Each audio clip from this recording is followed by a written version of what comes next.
And Frank says, and he'd been drinking a little bit of beer, you know. And Frank says, "You ever heard of Joe Gallo?" Now there were two Joe Gallos. There's Crazy Joey Gallo, and there's Joe of the Colombo family, and there's Joe Gallo of the Genovese family, a higher up than Crazy Joey Gallo. Okay. And he says to me, "Did you ever hear of Joe Gallo?" So I say, "Now, do you mean which one do you mean? You mean the one they call Crazy Joey?" And he said, "Yeah. You ever hear of him?" I said, "Of course. He's a fresh kid." Now, that's a signal that he's got something to tell me. I mean, that's a signal for any interrogator, not a special signal between Frank and me. It's the signal for any interrogator that there's some confession about to happen.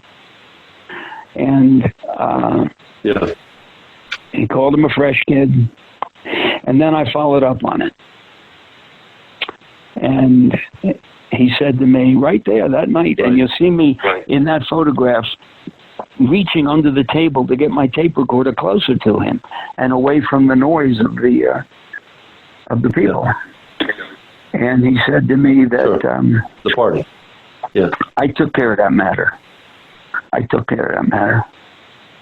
So I knew I had to question him on it, obviously, and over time I did, because I knew, and the world knew, there were 2 movies and 6 books about Crazy Joey Gallo, and they all claimed that Crazy Joey Gallo was killed by 3 Italian gunmen who burst in on him at Umberto's Clam House and opened fire. These 3 Italian gunmen, not a lone big Irish Swede walking in by himself. And so, is this true? Now I began to work on them, and I had to work on them because, and I had to put it in the book because my publisher said, "Do you really want that in the book? It could be controversial." And I said, "Look, as a lawyer who investigated other lawyers for wrongdoing in my career as on the censor committee of the state bar appointed by the state Supreme Court to investigate other lawyers for wrongdoing, I couldn't possibly offer this as the truth if it isn't. And if it turns out that somebody comes forward and says, 'Wait a minute, I was there that night. There was no lone gunman. It was 3 gunmen. I was there that night.' Then I'm stuck with that. And the public has a right to know that as much as they have a right to know whatever I'm telling them. So we put it in the book. And you know a guy named Eric Shawn at Fox News? Right, this guy's in New York, and he was working on the story. Not the story of the story of the book. I mean, the book had just come out. He was handling the book. And an old-timer at the Fox News channel said to him, "Did you know about the editor at the New York Times who was there that night and was a witness to the Gallo killing?" And Eric said, "No, I didn't know that."